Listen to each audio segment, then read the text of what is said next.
My purpose here is to offer a defense of existentialism against several reproaches that have been laid against it.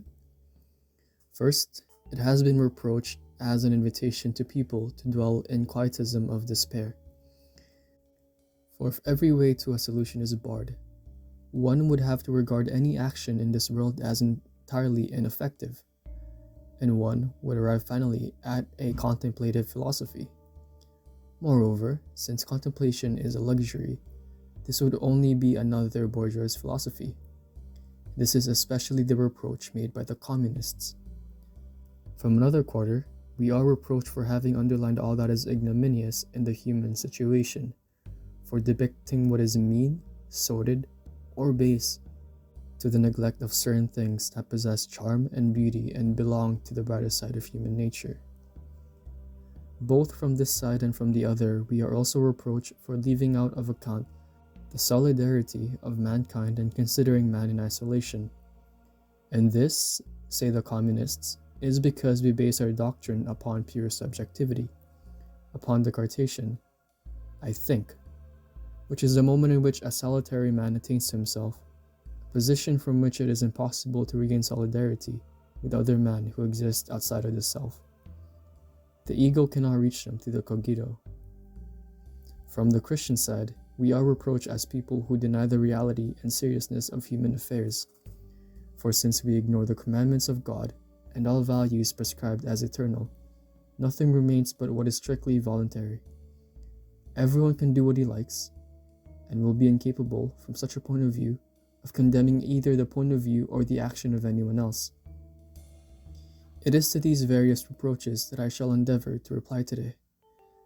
This is why I have titled this brief exposition, Existentialism is a Humanism. The essential charge laid against us is, of course, that of overemphasis upon the evil side of human life.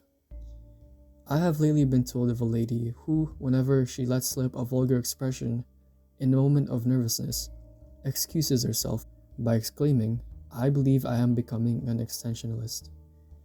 So it appears that ugliness is being identified with existentialism. This is why some people say we are naturalistic, and if we are, it is strange to see how much we scandalize and horrify them, for no one seems to be much frightened or humiliated nowadays by what is properly called naturalism.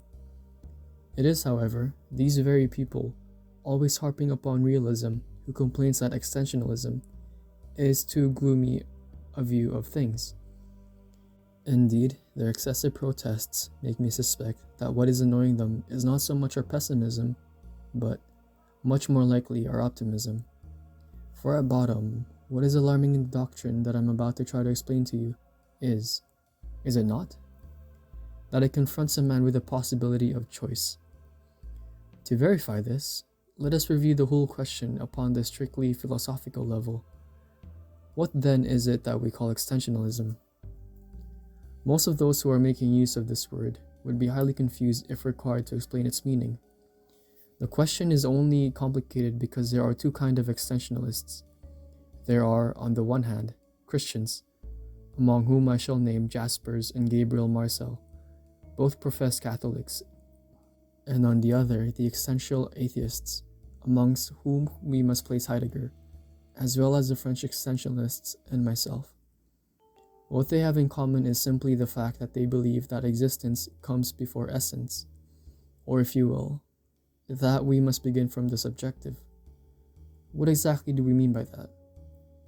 If one considers an article of manufacture as, for example, a book or a paper knife, one sees that it has been made by an artisan who had a conception of it, and he has paid attention equally to the conception of a paper knife, to the pre-existent technique of production, which is a part of that conception and is at the bottom a formula.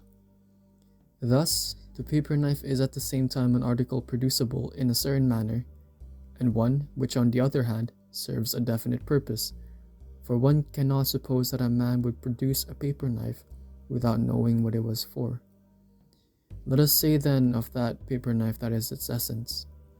That is to say, the sum of the formula and the qualities which made its production and its definition possible precedes its existence.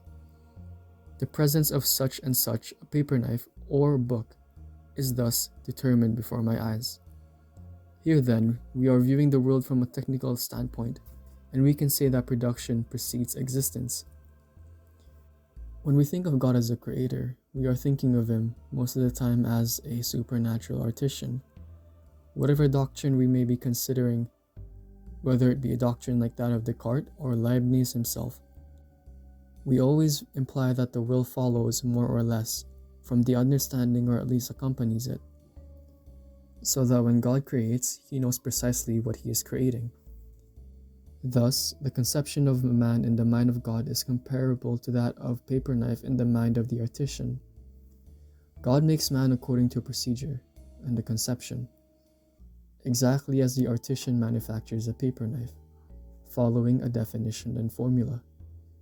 Thus, each individual man is a realization of a certain conception, which dwells in the divine understanding. Atheistic existentialism, of which I am a representative, declares with greater consistency that if God does not exist, there is at least one being whose existence comes before essence, a being which exists before it can be defined by any conception of it. What do we mean by saying that existence precedes essence? We mean that man first of all exists, encounters himself, surges up in the world, and defines himself afterwards. If man, as the existentialist, sees him as not definable, it is because we begin with he is nothing. He will not be anything until later, and then he will be what he makes of himself. Thus, there is no human nature, because there is no God to have a conception of. Man simply is. Not that he is simply what he conceives himself to be, but he is what he wills, and as he conceives himself after already existing, as he wills it to be after that leap towards existence. Man is nothing else but that which he makes of himself. That is the first principle of existentialism. And this is what people call as subjectivity, using the word as a reproach against us. But what do we mean to say by this? But that man is of a greater dignity than a stone or a table. For we mean to say that man primarily exists, that man is before all else, something which propels itself towards a future and is aware that it is doing so. Man is indeed a project which possesses a subjective life. Instead of being a kind of a moss or fungus or cauliflower, before that projection of the self, nothing exists. Not even in the heaven of intelligence. A man will only attain existence when he is what he purposes to be, not however what he may wish to be. For what we usually understand by wishing or willing is a conscious decision taken, much more often than not, after we have made ourselves what we are. I may wish to join a party, to write a book, or to marry, but in such a case, what is usually called my will is probably a manifestation of a prior and more spontaneous decision. If, however, it is true that existence is prior to essence, man is responsible for what he is. Thus, the first effect of existentialism is that it puts every man in possession of himself as he is, and places the entire responsibility for his existence squarely upon his own shoulders. And when we say that man is responsible for himself, we do not mean that he is responsible only for his own individuality, but that he is responsible for all men. If, moreover, existence precedes essence, and we will to exist at the same time as we fashion our image, that image is valid for all and all for the entire epoch in which we find ourselves. Our responsibility is thus much greater than we had supposed, for it concerns mankind as a whole. If I am a worker, for instance, I may choose to join a Christian rather than a communist trade union. I choose to signify that resignation is, after all, the attitude that best becomes a man. That man's kingdom is not upon this earth. I do not commit myself alone to that view. Resignation is my will for everyone, and my action is, in consequence, a commitment on behalf of all mankind. Or, if to take a more personal case, I decide to marry and have children, even though this decision proceeds simply from my situation, from my passion or my desire. I am thereby committing not only myself but humanity as a whole to the practice of monogamy. I am thus responsible for myself and for all men, and I am creating a certain image of a man as I would have him to be. In fashioning myself, I fashion man. Who then can prove that I am the proper person to impose, by my own choice, my conception of man upon mankind? I shall never find any proof whatever. There will be no science to convince me of it. If a voice speaks to me, it is still I, myself, who must decide whether the voice is or is not that of an angel. If I regard a certain course of action as good, it is only I who choose to say that it is good and not bad. When, for instance, a military leader takes upon himself the responsibility for an attack and sends a number of men to their death, he chooses to do it, and at bottom he alone chooses. No doubt under a higher command, but its orders, which are more general, require interpretation by him, and upon that interpretation depends the life of 10, 14, or even 20 men. In making the decision, he cannot but feel a certain anguish. All leaders know that anguish. It does not prevent their acting; on the contrary, it is the very condition of their action. For the action presupposes that there is a plurality of possibilities, and in choosing one of these, they realize that it has value only because it is chosen. Now it is anguish of that kind which Existentialism describes, and moreover, as we shall see, makes explicit through direct responsibility towards other men who are concerned.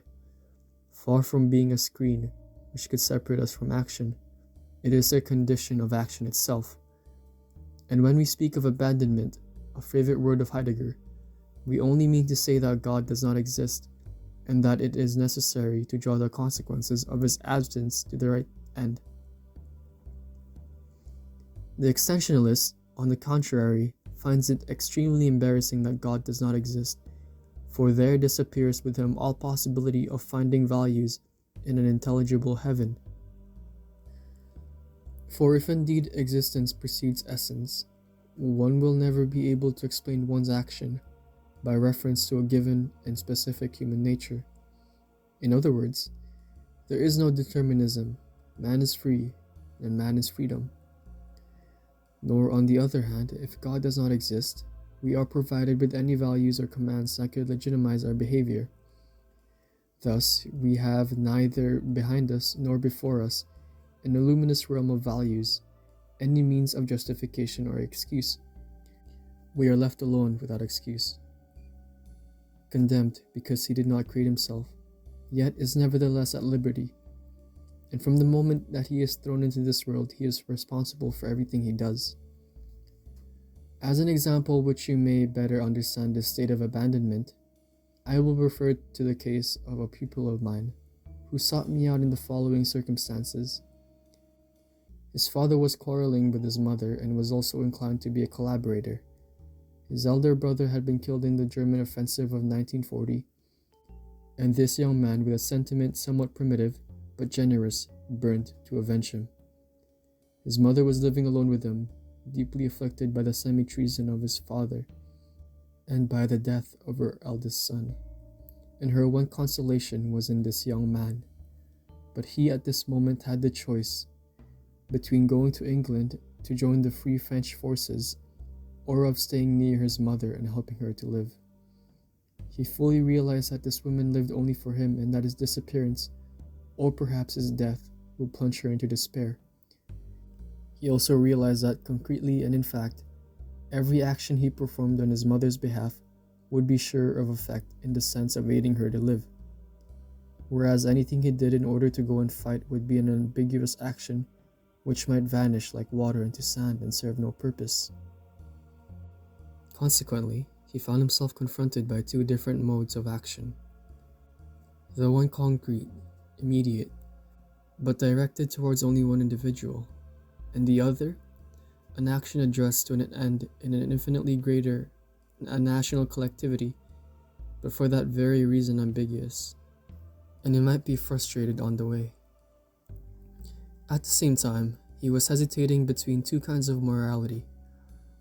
On the one side, the morality of sympathy, of personal devotion, and on the other side, a morality of wider scope but of more debatable validity. He had to choose between those two. What could help him choose? Could the Christian doctrine? No. The Christian doctrine says, act with charity, love your neighbor, deny yourself for others, choose the way which is the hardest, and so forth. But which is the hardest road? To whom does one owe the more brotherly love, the patriot or the mother? Which is the more useful aim, the general one of fighting in, and for the whole community, or the precise aim of helping one particular person to live? Who can give an answer to that priori? No one, nor is it given in any ethical scripture. If values are uncertain, if they are still too abstract to determine the particular, concrete case under consideration, nothing remains but to trust in our instincts. This is what this young man tried to do, and when I saw him, he said, in the end, it's feelings that count. The direction in which it is really pushing me is the one I ought to choose. I feel that I love my mother enough to sacrifice everything else for her. My will to be avenged, all my longings for action and adventure, then I stay with her. If on the contrary, I feel that my love for her is not enough, I go. But how does one estimate the strength of a feeling? The value of his feelings for his mother was determined precisely by the fact that he was standing by her. I may say that I love a certain friend enough to sacrifice such a sum of money for him, but I cannot prove that unless I have done it. I may say, I love my mother enough to remain with her, if actually I have remained with her. I can only estimate the strength of this affection if I have performed an action by which it is defined and ratified. But if I then appeal to this affection to justify my action, I find myself drawn into a vicious circle. In other words, feeling is formed by the deeds that one does. Therefore, I cannot consult it as a guide to action, and that is to say that I can neither seek within myself for an authentic impulse to action, nor can I expect from some ethic formulae that will enable me to act. You may say that the youth did at least go to a professor to ask for advice, but if you seek counsel from a priest, for example, you have selected that priest, and at bottom you already knew more or less what he would advise. While I was imprisoned, I made the acquaintance of a somewhat remarkable man, a Jesuit, who had become a member of that order in the following manner. In his life, he had suffered a succession of rather severe setbacks. His father had died when he was a child, leaving him in poverty, and he had been awarded a free scholarship in a religious institution, where he had been made continually to feel that he was accepted for charity's sake, and in consequence, he had been denied several of those distinctions and honors which gratify children. Later, about the age of 18, he came to grief in a sentimental affair, and finally at 22, this was a trifle in itself. But it was the last drop that overflowed his cup. He failed in his military examination. This young man then could regard himself as a total failure. It was a sign. But a sign of what? He might have taken refuge in bitterness or despair, but he took it, very cleverly for him, as a sign that he was not intended for secular success, and that only the attainments of religion, those of sanctity and of faith, were accessible to him. He interpreted his record as a message from God and became a member of the order. Who can doubt but this decision as to the meaning of the sign was his and his alone? One could have drawn quite different conclusions from such a series of reverses, as for example, that he had better become a carpenter or revolutionary. For the decipherment of the sign, however, he bears the entire responsibility. This is what abandonment implies, that we ourselves decide our being, and with this abandonment goes anguish. Quietism is the attitude of people who say, let others do what I cannot do. The doctrine I am presenting before you is precisely the opposite of this, since it declares that there is no reality except in action.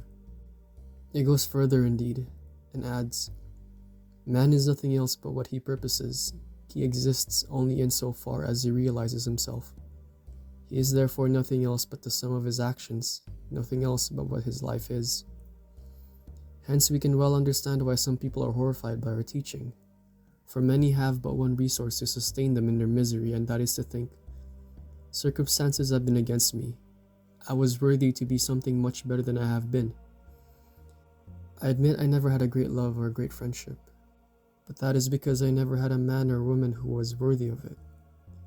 If I have not written any very good books, it is because I had not the leisure to do so.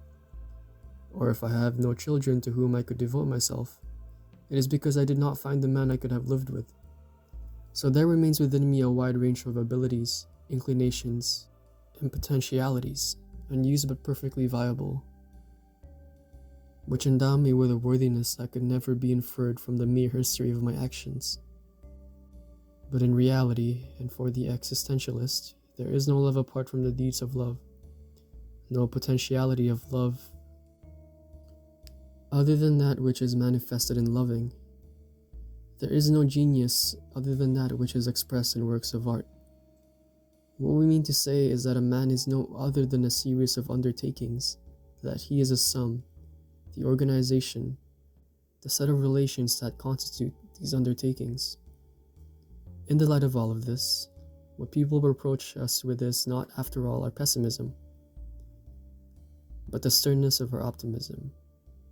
If people condemn our works of fiction, in which we describe the characters that are base, weak, cowardly, and sometimes even frankly evil, it is not only because those characters are weak, cowardly, or evil, for suppose that, like Zola, we show that the behavior of these characters are caused by their heredity or by the action of their environment upon them, or by determining factors, psychic or organic. People would be reassured. They would say, "You see, that is what we are like. No one can do anything about it." But the existentialist, when he portrays a coward, he shows him as responsible for his cowardice. He is not like that on account of a cowardly heart or lungs or cerebrum. He is like that because he made himself into a coward by actions. There is no such thing as a cowardly temper. A coward is defined by the deed that he has done. We have now, I think, dealt with a certain number of the reproaches against existentialism. You have seen that it cannot be regarded as a philosophy of quietism, since it defines a man by his action, nor as a pessimistic description of man. For no doctrine is more optimistic, because the destiny of man is placed within himself.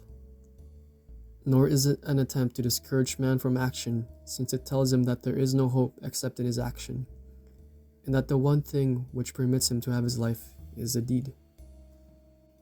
Our point of departure is indeed the subjectivity of the individual, and that for strictly philosophical reasons. And at that point of departure, there cannot be any other truth than this: I think, therefore I am, which is the absolute truth of consciousness as it attains to itself. Every theory which begins with man outside of this moment of self-attainment is a theory which thereby suppresses the truth. For outside of the Cartesian cogito, all objects are no more than probable, and any doctrine of probabilities which is not attached to a truth will crumble into nothing. In order to define the probable one must possess the truth.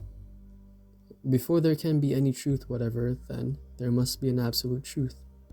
And there is such a truth which is simple, easily attained and within the reach of everybody. It consists in one's immediate sense of oneself. In the second place, this theory alone is compatible with the dignity of man. It is the only one which does not make man into an object. All kinds of materialism lead one to treat every man, including oneself, as an object. That is a set of predetermined reactions, in no way different from the pattern of qualities and phenomena which constitute a table or a chair or a stone. Our aim is to precisely establish the human kingdom as a pattern of values in distinction from the material world. What is at the very heart and center of existentialism is the absolute character of the free commitment, by which every man realizes himself in realizing a type of humanity. A commitment always understandable to no matter whom in no matter what epoch, and its bearing upon the relativity of the cultural pattern which may result from such absolute commitment. This does not completely refute the charge of subjectivism. Indeed, the objection appears in several other forms, of which the first is as follows. People always say to us, "Then it does not matter what you do." And they say this in various ways. For when I confront a real situation, for example, that I am a sexual being, able to have relations with a being of the other sex, and able to have children, I am obliged to choose my attitude to it, and in every aspect, I bear the responsibility of the choice which, in committing myself, also commits the whole humanity. Even if my choice is determined by a no priori value whatever, it can have nothing to do with caprice. Rather, let us say that the moral choice is comparable to the construction of a work of art. It is the same upon the plane of morality. There is this in common between art and morality, that in both we have to do with creation and invention. We cannot decide a priori what it is that should be done. In the second place, people say to us, "You are unable to judge others." This is true in one sense and false in another. It is true that in this sense, that whatever a man chooses his purpose and his commitment, in all clearness and in all sincerity, whatever that purpose may be, it is impossible for him to prefer another. We can judge, nevertheless, for as I have said, one chooses in view of others, and in view of others, one chooses himself. One can judge first. Perhaps this is not a judgment of value, but it is a logical judgment, that in certain cases, choice is founded upon an error, and in others upon the truth. One can judge a man by saying that he deceives himself. Since we have defined the situation of man as one of free choice, without excuse and without help, any man who takes refuge behind the excuse of his passions or by inventing some deterministic doctrine is a self-deceiver. One may object, but why should he not choose to deceive himself? I replied that it is not for me to judge him morally, but I define his self-deception as an error. Here, one cannot avoid pronouncing a judgment of truth. The self-deception is evidently a falsehood, because it is a dissimulation of man's complete liberty of commitment. The third objection, stated by saying, "You take with one hand what you give with the other," means at bottom, your values are not serious, since you chose them yourselves. To that I can only say that I am very sorry that it should be so. But if I have excluded God the Father, there must be somebody to invent values. We have to take things as they are. And moreover, to say that we invent values mean neither more nor less than this, and that there is no sense in life a priori. Life is nothing until it is lived, but it is yours to make sense of, and the value of it is nothing else but the sense that you choose. There is no other universe except the human universe, the universe of human subjectivity. This relation of transcendence is constitutive of man, not in the sense that God is transcendent, but in the sense of self-surpassing, with subjectivity, in such a sense that man is not shut up in himself, but forever present in the human universe. It is that we call existential humanism. This is humanism because we remind a man that there is no legislator but himself, that he himself, thus abandoned, must decide for himself, because we show that it is not by turning back upon himself, but always seeking, beyond himself, an aim which is one of liberation, or of some particular realization, that man can realize himself as truly human. You can see from these few reflections that nothing could be more unjust than the objections people raise against us. Existentialism is nothing else but an attempt to draw the full conclusion from a consistently atheistic position. Its intention is not in the least that of plunging men into despair, and if by despair one means, as the Christians do, any attitude of unbelief, the despair of existentialists is something different. Existentialism is not atheist in the sense that it would exhaust himself in demonstrations of the non-existence of God. It declares rather that even if God existed, that would make no difference from its point of view. Not that we believe God does exist, but we think the real problem is not that of his existence, but what man needs is to find himself again, and to understand that nothing can save him from himself. Not even a valid proof of existence of God. In this sense, existentialism is optimistic.